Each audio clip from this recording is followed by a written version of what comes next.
Dear friends, मैं doctor पवन बासनीवाल आपका स्वागत करता हूँ, वेलकम करता हूँ। फ्रेंड्स, हम फार्मास्यूटिकल केमिस्ट्री का ही हम नेक्स्ट टॉपिक आज पढ़ने वाले हैं। मैंने यहाँ पे एंटीऑक्सीडेंट्स के बारे में कंप्लीट डिस्कस कर चुका हूँ। उसी का अपन एग्जाम्पल पढ़ रहे हैं जो जनरली एग्जाम में पूछा जाता है as a subjective type question कि write short note on hypophosphorous acid. तो आपको किस तरह से क्या क्या लिखना है वो चीज मैं बताने वाला हूँ।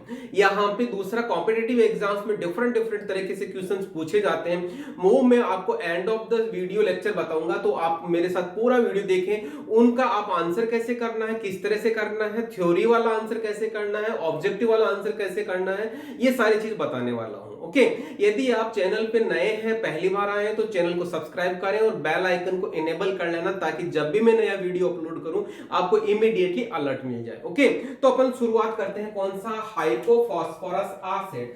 हाइपोफॉस्फोरस एसिड का फॉर्मूला होता है H3PO2, ये इसका फॉर्मूला होता है। ओके, मैं इसके बारे में सारी चीज बताने वाला हूं। पहला अपन बात करते हैं इसके प्रिपरेशंस की, हम इसको कैसे बनाएंगे। तो बनाने के लिए फ्रॉम हाइपोफॉस्फाइड साल्ट किससे हम इसको बनाते हैं, मतलब इसका सॉल्ट, जैसा कि ये एसिड है तो इसका सॉल्ट से हम उसको एसिड से रिएक्शन करवा देंगे तो आपको वो मिल जाएगा। तो ये कैल्शियम सॉल्ट हो गया, ये कैल्शियम सॉल्ट हो गया, ये बेरियम सॉल्ट हो गया।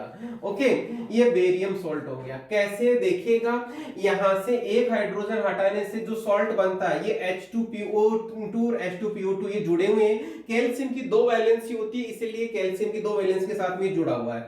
ये सल्फ्यूरिक एसिड के साथ रिएक्शन करते ही कैल्शियम सल्फेट का पीपीटी बनता है, जो नीचे एरो का मतलब प्रेसिपिटेट बन रहा है, और ये आपका कौन सा, हाइपोफॉस्फोरस एसिड के दो मॉलिक्यूल हमें मिल जाते हैं। सिमिलरली बेरियम हाइपोफॉस्फाइड सॉल्ट है ये वाला, जो ऑक्सैलिक एसिड, ये ऑक्सैलिक एसिड है। ऑक्सैलिक एसिड के दोनों H क्या होंगे, यहाँ पे इधर शिफ्ट हो जाएंगे इस पे, और यहाँ दोनों वैलेंसी पे बेरियम अटैच हो जाएगा, तो ये बेरियम ऑक्सिलेट बन जाता है। क्या बन जाता है आपका, बेरियम ऑक्सिलेट बन जाता है, जो प्रेसिपिटेट के फॉर्म में प्रेसिपिटेट हो जाता है और हाइपोफॉस्फोरस एसिड हमें मिल जाता है। ये हो गया आपका कौन सा, प्रिपरेशन का।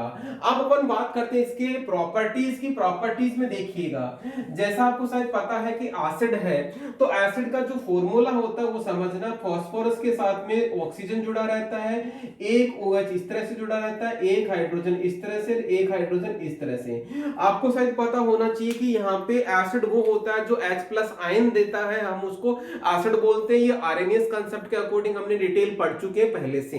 यदि आपने वो वीडियो भी नहीं देखा तो आप वो वीडियो जरूर देखिएगा। अब यहाँ पे ध्यान दीजिएगा, ऑक्सीजन से हाइड्रोजन अटैच है, और यहाँ पे ध्यान देना, फास्फोरस से जो हाइड्रोजन जुड़ा हुआ है वो बाहर नहीं निकलेगा, क्योंकि फास्फोरस की इलेक्ट्रोनेगेटिविटी इतनी ज्यादा नहीं होती कि वो उसके इलेक्ट्रॉन को पुल कर ले और हाइड्रोजन को एज ए H+ आयन बाहर निकाल दे। लेकिन यहाँ पे ऑक्सीजन की इलेक्ट्रोनेगेटिविटी ज्यादा होती है, इसलिए हाइड्रोजन को एज ए H+ बाहर निकाल देता, इसीलिए यहाँ पे हमने H2PO2 लिखा था, क्योंकि दो H ये वाले थे। ओके, दो H ये वाले थे, इसीलिए हमने H2PO2 लिखा था। ओके, और एक हाइड्रोजन जो निकलता है वो ये वाला ऑक्सीजन से जो जुड़ा होता है वो ये वाला निकलता है। क्लियर, इसका मतलब ये एसिडिक होता है। At room temperature, room temperature पे इसकी प्रॉपर्टीज क्या क्या होती है देखिएगा।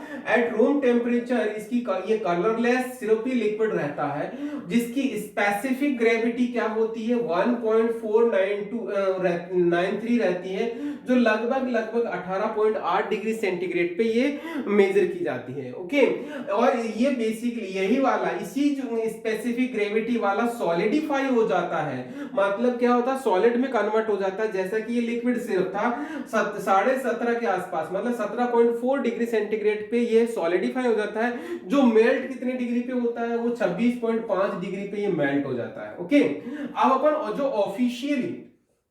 ऑफिशियल हाइपोफॉस्फोरस एसिड है, ऑफिशियल का मतलब यहाँ पे आईपी की बात कर रहे हैं अपन, जो आईपी के अकॉर्डिंग जो हाइपोफॉस्फोरस एसिड है वो उसके पैरामीटर्स या उसकी क्या करैक्टर या प्रॉपर्टीज होती है वो देखिएगा। ये colourless, slightly yellow, odourless liquid होता है।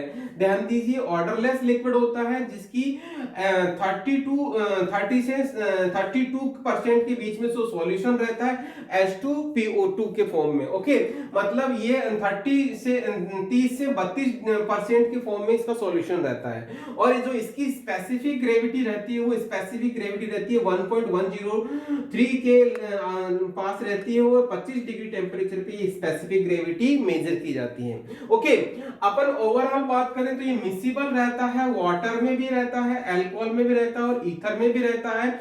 जैसा अपन डिस्कस कर चुके हैं कि ये एसिडिक नेचर रहेगा, क्यों? क्योंकि ये वाला कॉन्सेप्ट मैंने पहले ही बता दिया है। ओके, और एसिडिक नेचर रहता है, साथ में ये एसिड को डीकंपोज करता है, उसको तोड़ देता है। ओके, और उसी के साथ में इसकी, जैसा कि हम कौन सी कैटेगरी में पढ़ते हैं, एंटीऑक्सीडेंट कैटेगरी में इसका एग्जांपल पढ़ा है, तो ये इसका जो यूज है एज ए रिड्यूसिंग प्रॉपर्टी के तौर पे ये होता है। इसका मतलब खुद ऑक्सीडाइज हो जाता है, तो देखिए वो किस तरह से ऑक्सीडाइज हो जाता है, खुद ऑक्सीडाइज हो जाता है। इसका मतलब देखिएगा, ये तो है हाइपोफॉस्फोरस एसिड, +1 का मतलब है यहाँ पे फॉस्फोरस की ऑक्सीडेशन स्टेट +1 है। ओके, अब आपको देखना है हाइपोफॉस्फोरस एसिड से फास्फोरस एसिड बनता है, तो इसका मतलब यहाँ पे +3 ऑक्सीडेशन स्टेट आ गई फास्फोरस की। इसका मतलब इसने 2 एडिशनल इलेक्ट्रॉन डोनेट कर चुका।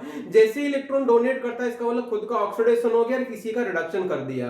At the same time next phosphoric acid में कन्वर्ट हो जाता है, जहां पे H3PO4 के फॉर्म में रहता है, और इसका जो ऑक्सीडेशन स्टेट होता है +5 होता है।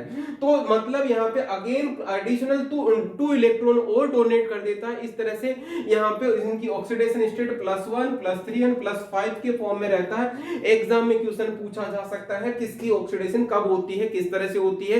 यहाँ पे मींस अगेन ऑक्सीडाइजिंग क्या हो गया, या रिड्यूसिंग पावर दे रहा है, क्योंकि अपना इलेक्ट्रॉन डोनेट कर रहा है। किसी को इलेक्ट्रॉन डोनेट करना का मतलब उसको अगले को रिड्यूस कर रहा है, खुद ऑक्सीडाइज हो रहा है। ओके, ये हो गया इस तरह से। इसके एग्जांपल में बात करूं तो ये रिड्यूसिंग पावर की ही एग्जांपल है। ये हाइपोफॉस्फोरस आयोडीन के साथ रिएक्शन करके वाटर की प्रेजेंस में HI बनाता है, फास्फोरिक एसिड बनाता है, जो अपन ने यहाँ पे डिस्कस किया था।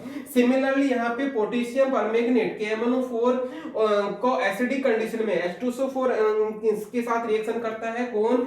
ये हाइपोफॉस्फोरस एसिड, तो पोटेशियम सल्फेट बनाता है, मैग्नीज सल्फेट बनता है, फास्फोरिक एसिड बनता है और सह वाटर मॉलिक्यूल बनता है। इस तरह से ये यहाँ पे भी अगेन रिड्यूसिंग पावर के फॉर्म में भी यूज किए जा रही है। मींस इसका रिडक्शन कर रहा है और ये खुद ऑक्सीडाइज हो रहा है। खुद ऑक्सीडाइज किस में हो रहा है? फास्फोरिक एसिड में। ओके, तो इस तरह से यहाँ पे रिड्यूसिंग पावर हो गई। अब अपन बात करते हैं, ये तो होगी सारी इसकी property, physical as well as chemical properties. Okay, अब इसके बेसिस पे यहाँ पे इसकी केमिकल इनकम्पेटिबिलिटीज आती। इनकम्पेटिबिलिटीज का मतलब समझना, ये कौन से कंपाउंड के साथ कॉम्पेटेबल नहीं है। कॉम्पेटेबल का मतलब किसके साथ इसकी नहीं बनती, मतलब वो रिएक्शन होनी नहीं चाहिए, वो चीज बात कर रहे हैं। तो देखिएगा, ये it form explosive mixer with oxidising agents.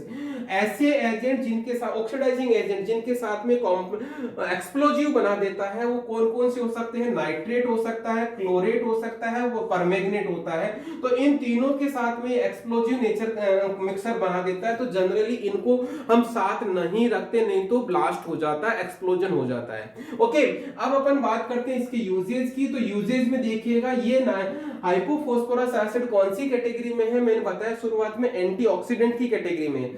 Antioxidant की कैटेगरी में, तो उसी के बेसिस पे इसका पहला यूज है एज ए एंटीऑक्सीडेंट तौर पे यूज किया जाता है। जनरली इसकी जो कंसंट्रेशन यूज की जाती है 0.5 to 1% के बीच में इनकी कंसंट्रेशन यूज की जाती है। दूसरा, इसका एज ए ब्रेन और नर्व टॉनिक के तौर पे यूज किया जाता है इन मिनरल फॉर्मुलेशंस। मतलब जहां पे ध्यान देना, जहां पर भी फास्फोरस आता है किसी कंपाउंड में, that phosphorus is useful for the brain. Okay, तो यहाँ पे हमारी ड्रग में या हमारे कंपाउंड में फास्फोरस है, तो वो फास्फोरस क्या होता है? ब्रेन या नर्व्स के लिए इंपॉर्टेंट कंपोनेंट होता है, इसीलिए एज ए ब्रेन टॉनिक के तौर पे यूज किया जाता है मिनरल सप्लीमेंट या मिनरल फॉर्मुलेशंस में। ओके, फिर उसके बाद में थर्ड पॉइंट आता है as a powerful reducing agent के तौर पे यूज किया जाता है डिफरेंट कंडीशंस में। जो डाइल्यूट हाइड्रोआयोडिक एसिड में यूज किया जाता है। हाइड्रोआयोडिक एसिड सिर्फ में यूज किया जाता है, फेरस आयोडीन सिरप में यूज किया जाता है। मींस मजे की बात है, आयोडीन की प्रिपरेशन में इसको यूज किया जाता है। यहाँ पे आयोडीन में HI के फॉर्म में हो या फेरस के साथ में आयोडीन हो, तो इस फॉर्म के साथ में रेड्यूसिंग एजेंट के तौर पे, पावरफुल रेड्यूसिंग एजेंट के तौर पे हाइपोफॉस्फोरस एसिड यूज किया जाता है। ओके, फिर लास्ट में फोर्थ आता है एज ए प्रिजर्वेटिव के तौर पे इसको यूज किया जाता है। जनरली फूड आर्टिकल्स के लिए इसको यूज किया जाता है। This is all about hypophosphorous acid. अब मैं बात करता हूं यहाँ पे कॉम्पिटिटिव एग्जाम में क्वेश्चन क्या आता है। उससे पहले शुरू में मैंने क्वेश्चन पूछा था कि write short note on hypophosphorous acid, तो आपको आंसर क्या लिखना है? आपको आंसर करना है, शुरुआत से बनाना है प्रिपरेशन, फिर उसके बाद प्रॉपर्टीज बतानी है, फिर उसके बाद इनकम्पैटिबिलिटी बतानी है, फिर लास्ट में इसके यूजेस बताने। इसका आप स्क्रीनशॉट ले लीजिए ताकि मेन एग्जाम में आपको रिवाइज करने में काम आएगा। फिर अब उसके बाद में मैं बताता हूं यहाँ पे कॉम्पिटिटिव एग्जाम में कौन कौन से क्वेश्चंस आ सकते हैं। पहला तो है कि इसका कौन से सॉल्ट से इसको बनाया जाता है, तो हाइपोफॉस्फाइड सॉल्ट से जनरली बनाया जाता है।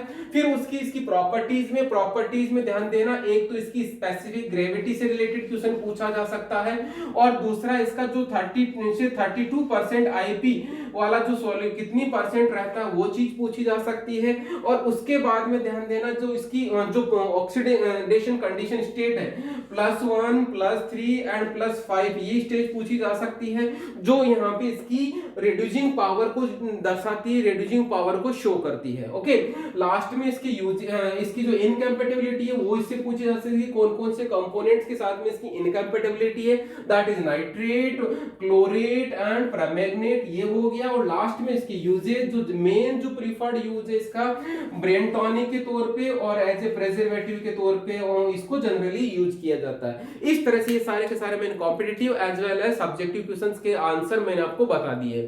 फ्रेंड्स, यहाँ पे डिस्क्रिप्शन बॉक्स में बहुत सारी प्लेलिस्ट लगी हुई है, आपके सब्जेक्ट से रिलेटेड जो जो प्लेलिस्ट है उनको क्लिक करें और उनको पढ़ें, समझें। और यदि आपको कुछ प्रॉब्लम हो तो कमेंट बॉक्स में कमेंट करें, मेरे से सवाल पूछें, मैं आपको उसका रेस्पेक्टिवली आंसर करूंगा। और जितना हो सकता है फ्रेंड सर्कल में शेयर कीजिएगा।